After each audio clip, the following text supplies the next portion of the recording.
अभी हमारे पास सारिम भाई ने चूँकि हमें ज्वाइन किया और मुझे बड़ी तकलीफ़ हुई कि आज एक बहुत ही छोटा सा बच्चा, ये जब अल्लामा साहब जमील भाई और तकी भाई इमरान भाई हमें वाक़या सुना रहे थे फ़तह मक्का में, तो बच्चों के लिए ख़ास कहा गया, बूढ़ों के लिए, बच्चों के लिए, ख़वातीन के लिए ख़ास तौर पे कि इनको तकलीफ़ ना पहुंचाना। और आका सल्लल्लाहु अलैहि वसल्लम की जो शफ़क़त है वो बहुत, चाहे वो मुसलमान हो चाहे वो गैर मुस्लिम हो, उनमें मशहूर थी कि आप क्या थे।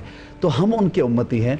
आज ये बच्चा जिसको हड्डियों की तकलीफ़ है और शायद उसकी ग्रोथ जो है उस पर इफ़ेक्ट कर रही है, उसकी ज़िंदगी पे इफ़ेक्ट कर रही है, उस बच्चे का जो है चलना फिरना वो माजूर है चलने फिरने से, वो बच्चा जो है बिल्कुल डिपेंडेंट है अपने घर वालों पे, वो बच्चा ना कुछ खेल सकता है, ना कुछ खा सकता है, ना वो नॉर्मल हो सकता है जिस तरह मैं और आप यहाँ पे मौजूद हैं इस वक्त। इस बच्चे का फुटेज देखिए, और ये इनका बाप जो है इंतहाई गरीब शख्स है और बीमार भी है, दमे का मरीज है। ये कोई मुशक्कत नहीं कर सकता। और आपको मालूम है कि हमारे पास जितने भी यहाँ पर केसेस आते हैं वो मोस्टली वो लोग होते हैं जो कि ज़्यादा पढ़े लिखे तो नहीं होते, ऑफ कोर्स। और उसके बाद आप अपनी भूख के लिए कुछ इंतज़ाम करेंगे या फिर आप तालीम की तरफ जो है वो राग़िब होंगे।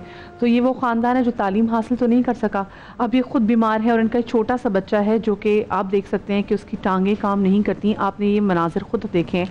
तो मैं चाहूँगी कि दुनिया का कोई इंसान जो है ना, वो किसी बच्चे, आप देखें, आप जब हम एक सर्टन एज में लोगों को देखते हैं तो हम ये सोच लेते हैं कि अच्छा ये इसकी भाई उसका नसीब ऐसा है, वो बेचारा गरीब है या वो खुद मेहनत करे कोशिश। एक बच्चा क्या करेगा जिसने दुनिया देखी नहीं है अभी, उसको पता ही नहीं कि दुनिया में मैंने कैसे सरवाइव करना है। बाप बीमार अगर कुछ हो गया तो क्या करेंगे ये? तो आप बताएं कि क्या ये बच्चा, खुदा न खास्ता इसका बाप जो बीमार है, इसको कुछ हो जाए, अगर आप और हम इसकी हेल्प नहीं करेंगे तो बहुत यहाँ पर मसला इस तरह। सारिम भाई, मैं आपसे जानना चाहूँगी किस तरीके से लोग अपना गुजर बसर करें? एक ही बच्चा है, वो भी ऐसा लाकर बीमार, मुश्किल से। वो जो वालिद है उसके, वो अपनी बेटी के ही रह रहे हैं, दामाद के साथ ही रह रहे हैं। अच्छा, इसका इलाज है जी, सही इसलिए नहीं हो रहा कि रोटी के पैसे नहीं है।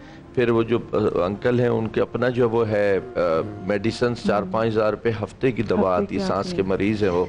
तो इसको अगर सपोर्ट हो जाएगी तो इंशाल्लाह वो बच्चा भी सही हो जाएगा, उसका वालिद भी बेहतर हो जाएगा। बच्चे अपने पाँव पे खड़ा हो सकता है, ये हो सकता है। डॉक्टर को दिखाया है, ट्रीटमेंट है, लेकिन ट्रीटमेंट होगा तो होगा। ये वो लोग हैं बेचारे जो पेट भर रोटी नहीं खा पाते, वो अपनी दवाइयाँ कहाँ से लेंगे? डॉक्टर के पास जाएंगे कैसे? जी, या डॉक्टर कह देता है मछली खिलाइए उसको, मुर्गी खिलाइए, सूप पिलाइए, अब वो कहाँ से करें वो?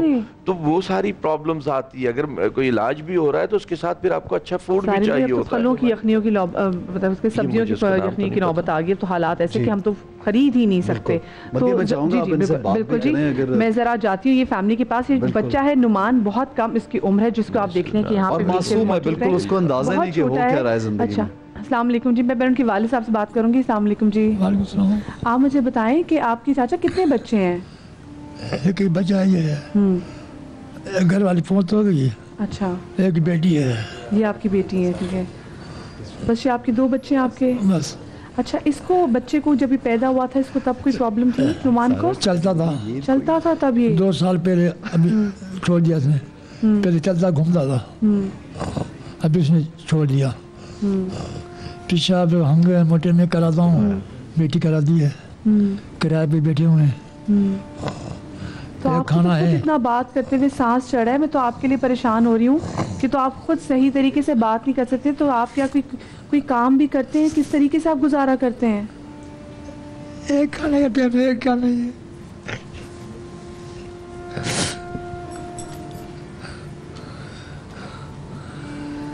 आप इनकी बेटी है, मुझे बताएं किस तरीके से आप लोग गुजारा करते हैं? ये तो चाचा बेचारे तो जो बात करते हुए इनको इतना सांस चढ़ जाता है कि मुझे सवाल पूछते हुए इनसे तकलीफ हो रही है, तो आप लोग कैसे गुजारा करते हैं? फिर आपके पास है माइक? जी, मेरा एक ही भाई है, अबू और भाई मेरे साथ रहते। मेरा शोहर जो है वो ठेला चलाता है, मजदूरी करता है, किराए पे बैठे हैं, गुजारा नहीं हमारा होता सही से। तो मुझे ये बताएं कि फिर किस तरीके से भी डॉक्टर, आप लोग डॉक्टर को दिखाए, डॉक्टर क्या कहते हैं नुमान के बारे में? इसका दिखाया, बहुत इलाज पैसों के बोले हमारे पास गुंजाइश नहीं है। कितने पैसे? और आपके वालिद साहब के भी इलाज के आपने कभी देखा कि इनको भी डॉक्टर के पास? दमे की बीमारी है, टीबी की है, इसकी भी। ये बस पंप पे दवाई पे चलता है, ये नहीं होते तो फिर इसको बहुत तकलीफ होती है। नवाजा लेके गया इसको। हाँ जी, नवाजा अच्छा, नवाब शाह बोले 3 लाख खर्च करोगे सही हो जाएगा। 3 लाख का खर्च होगा। हाँ सही हो जाएगा, मशीन में डालेंगे, पैरों पे खड़ा हो गया, दाखिल होगा, हमारे पास पैसे ले गुंजाइश चाचा, नहीं है। पैसे है नहीं इसका सीटी स्कैन होगा, पैसे नहीं है। तो नुमान बात करता है जी। हाँ अस्सलाम वालेकुम। अस्सलाम वालेकुम। नमान गले नुमान गला बैठना। कितने साल का नुमान? 10 साल का। 10 साल का। बोलते हो क्या नाम है? बुधाइस नमान।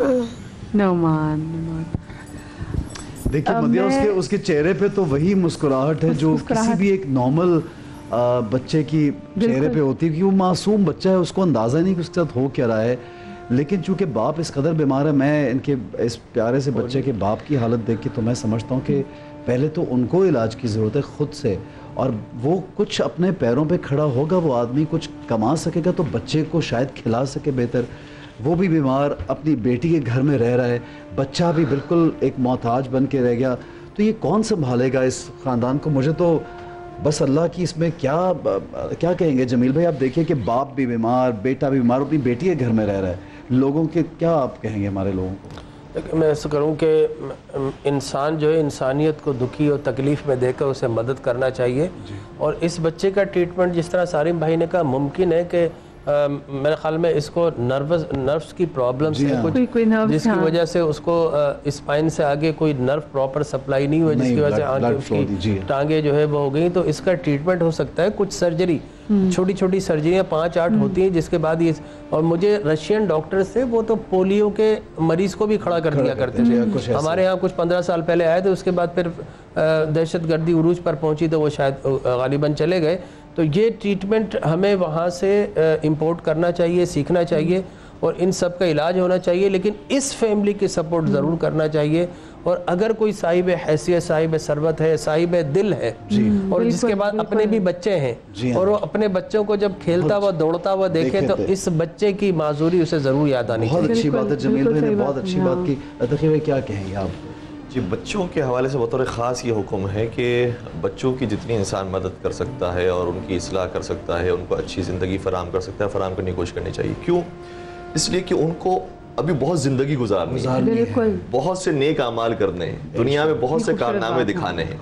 और ये कुरान करीम की आयत भी है कि इन्ना नहनु नुह्यिल मौता व नक्तुबु मा क़द्दमू व आथारहुम, कि हम उन नामे अमाल को भी लिख रहे हैं कि जो तुमने अभी अंजाम दे दिए हैं, और उसको भी लिख रहे हैं कि जिसके आसार बाकी हैं, सुभान अल्लाह, और वो तुम्हारे नामे अमाल भी लिखे जाएंगे। सदका जारिया होगा, सदका जारिया हो जाएगा। अगर ये बच्चा आपकी वजह से सेहत हासिल करता है, तंदुरुस्ती हासिल करता है, अच्छी एजुकेशन हासिल करता है, रिज़्क़े हलाल कमाता है और माशरे के अंदर किरदार अदा करता है, तो ये जो नेक काम करता रहेगा उसका अजर सवाब भी बड़ा। बच्चों की मदद इसलिए भी करना है कि इमरान भाई कि बच्चा बड़ा हो के जब कोई, क्योंकि इसको भी आगे नेक काम करने हैं, ये कितनी अच्छी अप्रोच है सोचने की, जब किसी की बच्चे की मदद करे तो।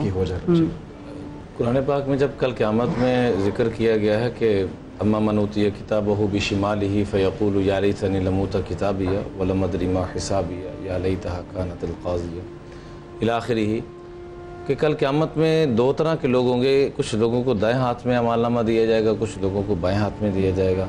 जिन लोगों को बाएं हाथ में एक नाकामी की अलामत होगी, तो कुरान ख़ुद जिक्र करता है ईमान नहीं था इनके पास, और साथ ही जो सबसे पहली बीमारी जिक्र की है वो ये की है कि ख़ुद आप नहीं किसी मिस्कीन का, गरीब का, यतीम का भला कर सकते, कम से कम दूसरों को तरगीब तो दे सकते, तरगीब दे दें।